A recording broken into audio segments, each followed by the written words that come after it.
Hello everyone, आज मैं आपको एक्सप्लेन करने जा रही हूँ क्लास 12 बायोलॉजी की फुल बुक का इंट्रोडक्शन, जिससे आपको बोर्ड एग्जाम्स के प्रिपरेशंस के लिए प्लस नीट के लिए आसानी हो जाएगी उसका पूरा का पूरा डेटा तैयार करने में कि आपको किस तरीके से और कैसे तैयारी करनी है एग्जाम्स के लिए। ठीक है, तो यहाँ पे हमें टोटल 5 यूनिट्स की पढ़ाई करनी है। ये 5 यूनिट्स आपके क्लास 12 में यूनिट 6 से स्टार्ट होते हैं, यूनिट 6, 7, 8, 9th एंड 10th। इस वजह से क्योंकि इसके प्रीवियस यूनिट्स आपने क्लास 11th में पढ़ रखे हैं और ये 5 यूनिट्स हमें 70 मार्क्स के लिए तैयार करना है। ठीक है, और ये थ्योरी पोर्शन है आपका।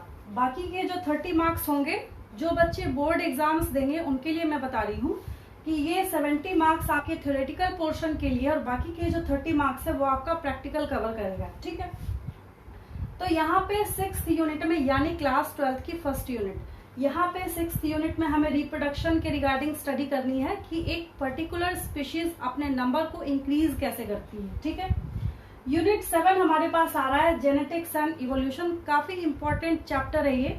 ठीक है, यूनिट 8 है हमारे पास बायोलॉजी इन ह्यूमन वेलफेयर, मतलब कि अगर हम बायोलॉजी के बारे में स्टडी करते हैं, चाहे वो माइक्रोब्स हो या बाकी सारी चीजें हो, तो वो ह्यूमन को कैसे और किस तरीके से बेनिफिट पहुंचाने का काम कर सकते हैं। ठीक है, यूनिट 9 हमारे पास यहाँ पे बायोटेक्नोलॉजी का है, काफी इंपॉर्टेंट ये भी यूनिट है, हम देखेंगे इसके बारे में।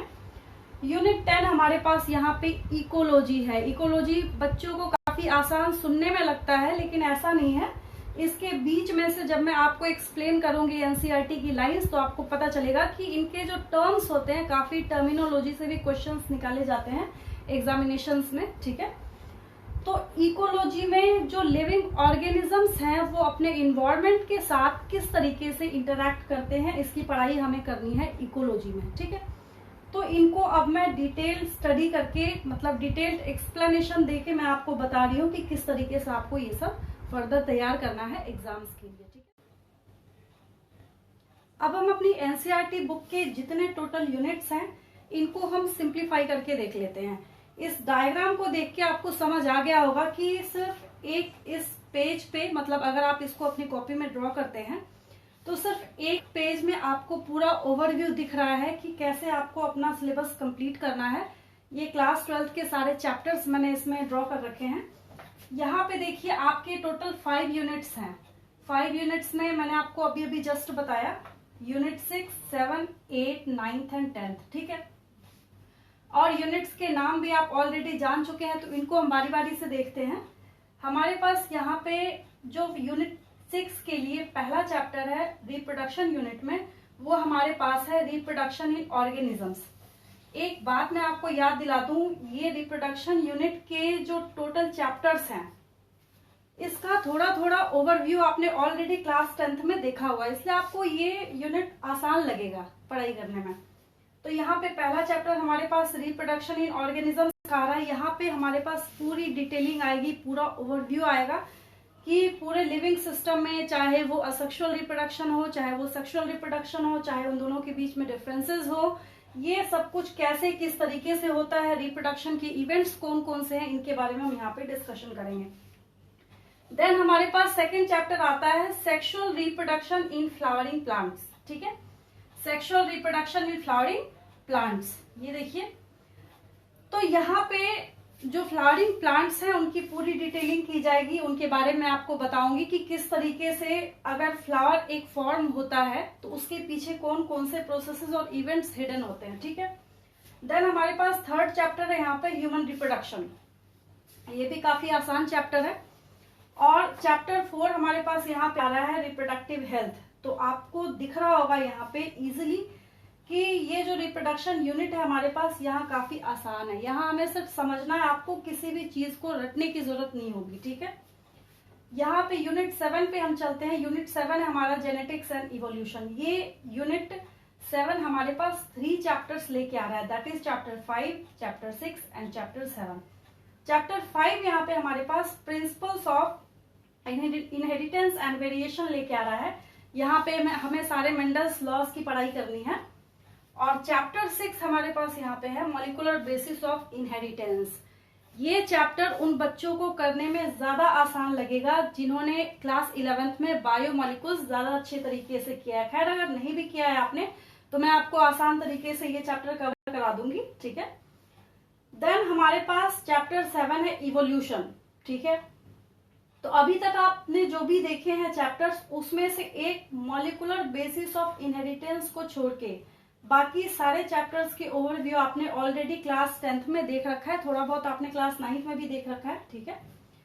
अब हम अगले यूनिट की तरफ चलते हैं। यहाँ पे हमारे पास यूनिट 8 है, ये और 3 चैप्टर्स लेके हमारे पास आ रहा है, चैप्टर 8, चैप्टर 9 एंड चैप्टर 10।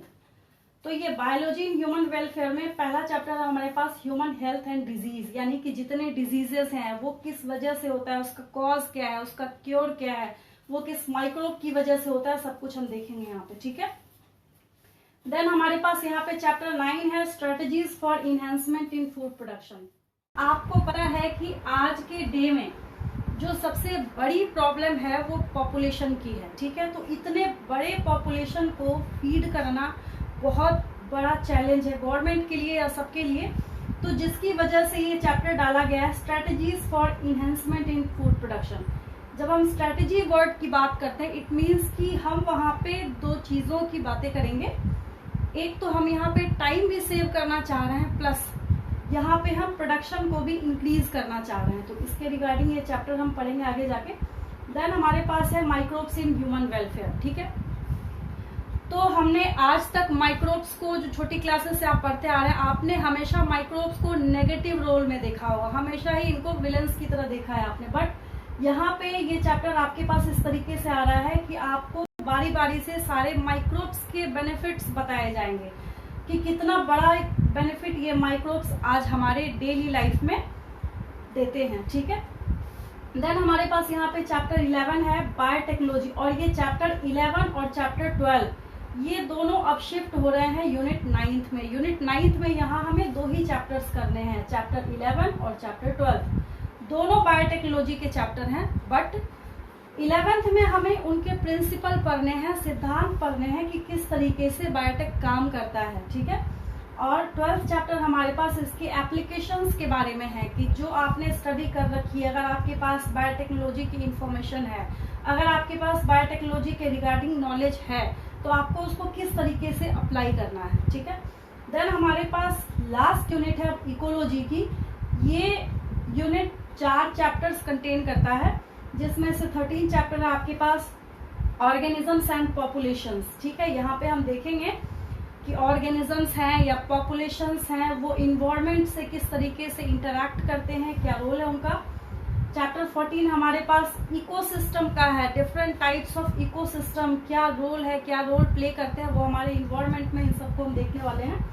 15 हमारे पास यहाँ पे बायोडाइवर्सिटी एंड इट्स कंजर्वेशन आ रहा है। जो हमारे पास ह्यूज बायोडाइवर्सिटी है, मतलब जो वैरायटी ऑफ स्पीशीज हमारे पास अवेलेबल है, सबसे बड़ा चैलेंज और सबसे ज्यादा इम्पोर्टेंट है उनको कंजर्व करना, जिसकी वजह से ये चैप्टर हम यहाँ पे रीड कर रहे हैं, बायोडाइवर्सिटी एंड कंजर्वेशन।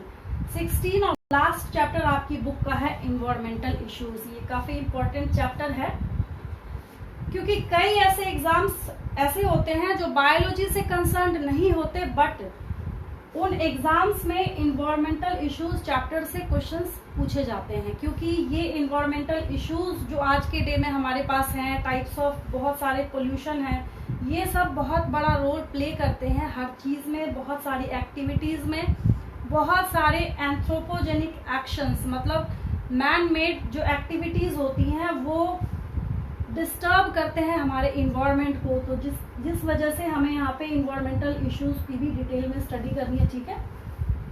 उम्मीद करती हूँ कि आपको सारे यूनिट्स प्लस चैप्टर्स याद हो गए होंगे, क्योंकि हमें अपनी पढ़ाई यहीं से स्टार्ट करनी है। और लास्ट में यही कहूंगी कि अगर आपको बहुत सारी बुक्स रखने का शौक है, बहुत सारी बुक इकट्ठे करने का शौक है, तो रखिए, अच्छी बात है।